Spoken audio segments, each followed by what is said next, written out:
Hello lovely people, कैसे हैं आप लोग बहुत अच्छे हैं और मेरी स्टोरीज का बहुत बेसब्री से इंतजार करते हैं।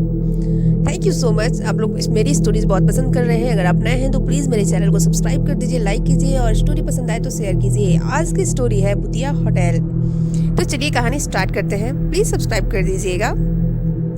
यह बात तब की है जब मैं यानी विकी और मेरे दोस्त महेश, हम दोनों अपने दोस्त विनोद की शादी में उसके गांव जा रहे थे। विनोद हम दोनों का कॉलेज फ्रेंड था और जहाँ उसका गांव था वहाँ ना तो मैं कभी गया था और ना ही महेश कभी गया था। फिर भी मैंने और महेश ने सोच लिया था कि अपने दोस्त विनोद की शादी में जरूर जाना है। टैक्सी तो दूर की बात है, कोई इंसान भी नहीं दिख रहा था। फिर उसके बस मैंने तुरंत महेश से कहा, अरे यार यहाँ तो कोई नहीं दिख रहा, तू जरा विनोद से बात तो कर। मेरी बात सुनकर महेश ने तुरंत विनोद को लगाया फोन, पर उसका फोन स्विच ऑफ आ रहा था। उसके 3 बार कोशिश करने के बाद भी विनोद का फोन नहीं लगा। तो उसने मुझसे कहा, अबे भाई विनोद का फोन तो स्विच ऑफ आ रहा है, अब क्या करें? विनोद के अलावा और किसी का नंबर भी तो नहीं है। महेश की बात सुनकर मैंने कहा, चल यार थोड़ा आगे चलकर देखते हैं, क्या पता कोई टैक्सी या कोई आदमी रास्ता पूछने के लिए मिल जाए। मेरे इतना बोलने के बाद हम दोनों पैदल ही बस स्टॉप से आगे की तरफ जाने लगे। हम दोनों पैदल चलते चलते लगभग 1 किलोमीटर तक ही आगे निकल गए थे, पर हमें अभी तक वहाँ कोई भी इंसान नहीं दिख रहा था। तभी हम थोड़ा आगे ही गए होंगे कि हमने देखा हमारे आगे एक खच्चर वाला चल के आ रहा है। उसके पास आते ही मैंने उस खच्चर वाले से कहा, अरे भैया यह कंचनपुर कहाँ है? मेरी बात सुनकर वो खच्चर वाला रुका और बोला, कंचनपुर नाम तो सुना हुआ है। हाँ याद आया, कंचनपुर तो यहाँ से सीधा जाओगे और यहाँ से लगभग 15 किलोमीटर दूर पड़ेगा। उसकी बात खत्म होते ही महेश ने कहा, भैया यहाँ आसपास कोई टैक्सी वैक्सी मिल जाएगी क्या? फिर उस खच्चर वाले ने कहा, वो 1 किलोमीटर पीछे जो बस स्टॉप है ना, वहाँ क्या पता मिल जाए। फिर मैंने कहा, अरे यार अभी तो वहीं से आ रहे हैं, पर कोई टैक्सी नहीं थी। मेरी बात सुनकर फिर उस खच्चर वाले ने कहा, फिर तो भैया आपको सुबह ही टैक्सी मिलेगी। उस खच्चर वाले की बात सुनकर फिर मैंने कहा, यार फिर कोई दूसरा तरीका नहीं होगा वहाँ तक जाने का? फिर उस खच्चर वाले ने कहा, नहीं भैया। फिर तुरंत महेश ने कहा, भाई यहाँ कोई आसपास ऐसी जगह है जहाँ हम रात भर रुक सके?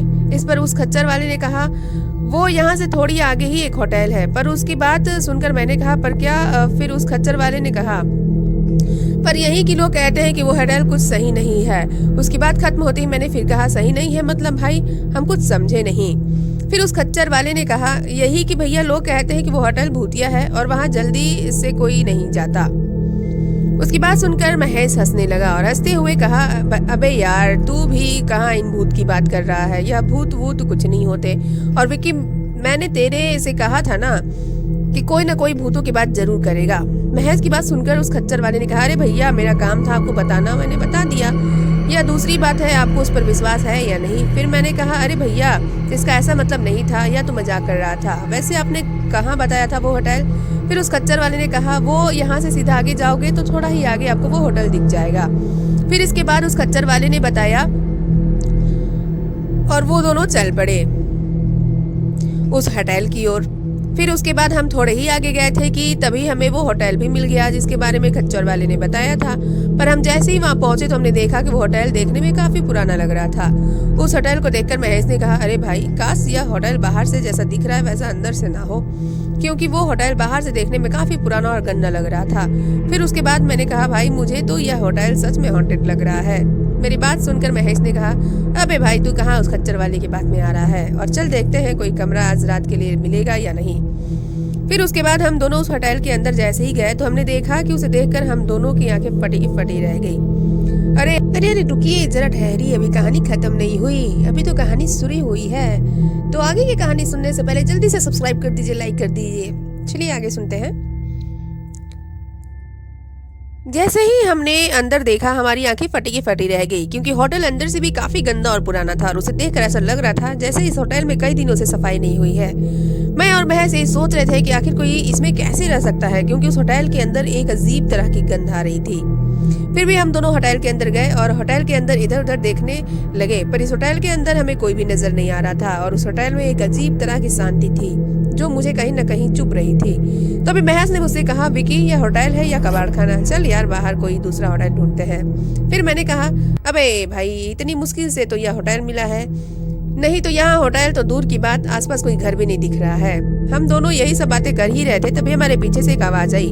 हाँ जी सर, मैं क्या मदद कर सकता हूँ? आपकी आवाज सुनकर हमने तुरंत पीछे मुड़कर देखा तो हमारे पीछे 35 या 40 साल का एक आदमी खड़ा हुआ था और उसके कपड़े देखकर ऐसा लग रहा था जैसे वो इस होटल मैनेजर होगा।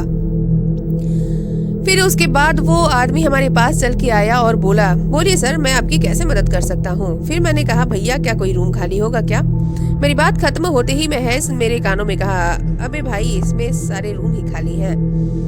तभी मैंने अपनी कोनी से महेश को हल्का सा मारा और धीरे से कहा, अबे चुप। तभी उस होटल के मैनेजर ने कहा, हाँ मिल जाएगा। फिर उसके बाद उससे कमरे की बात करने के बाद वो आदमी हमें कमरे तक ले गया। फिर उसके बाद हम कमरे जाकर सीधा लेट गए क्योंकि हम दोनों काफी थक चुके थे और थोड़ी देर में हमारी आंख भी लग गई। फिर ना जाने कितनी देर बाद जब मेरी आंखें खुली तो मैंने देखा महेश बिस्तर पर उठकर बैठा हुआ था। तभी मैंने महेश से कहा, क्या भाई, तुझे नींद नहीं आ रही है क्या? फिर उसके बाद महेश ने मेरी तरफ देखा और कहा, भाई ध्यान से सुन, शायद कोई टॉयलेट के अंदर है। महेश की बात सुनने की कोशिश करने लगा मैं भी, तो मुझे भी एहसास होने लगा कि जैसे कोई टॉयलेट के अंदर है। मुझे ऐसा इसलिए लग रहा था क्योंकि टॉयलेट के अंदर से किसी के गुनगुनाने की आवाज आ रही थी। आवाज सुनकर मैं और महेश हम दोनों उठकर अपने बिस्तर पर ही बैठे थे। तभी ऐसा लगा जैसे किसी ने बाथरूम का दरवाजा अंदर से हल्का सा खोला और मैं महेश हम दोनों अपनी नजर दरवाजे पर गड़ाकर बिस्तर पर ही बैठे रहे।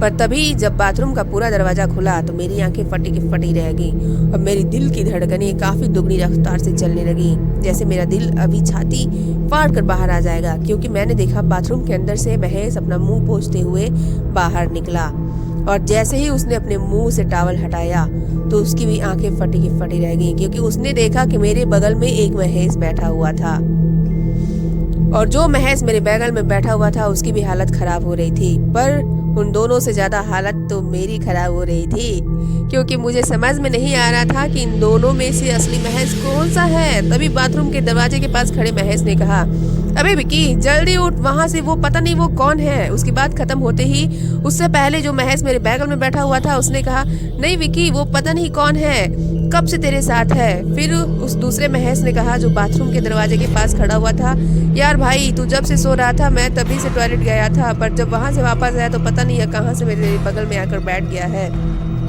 मैं इन दोनों की बात बड़े ही ध्यान से सुन रहा था पर यह खुद ही समझ नहीं पा रहा था कि इन दोनों में से असली महेश कौन है। तभी मुझे याद आया कि महेश के सीधे हाथ में एक निशान है, इसलिए मैंने कहा तुम दोनों में से जो भी असली महेश है वो अपनी सीधे हाथ की बाजू ऊपर करके मुझे दिखाओ। फिर उसके बाद जो महेश बाथरूम के दरवाजे पर खड़ा हुआ था उसने तुरंत अपने सीधे हाथ की बाजू ऊपर करी और कहा, देख भाई। मैंने जैसे ही उसके हाथ की तरफ देखा तो उसके हाथ में वो निशान था जिसके बारे में मैं सोच रहा था। पर तभी जो महेश मेरे बगल में बैठा हुआ था उस महेश ने भी तुरंत अपने सीधे हाथ की बाजू ऊपर करी और कहा, भाई देख, ये तू यही निशान देखना चाहता है ना।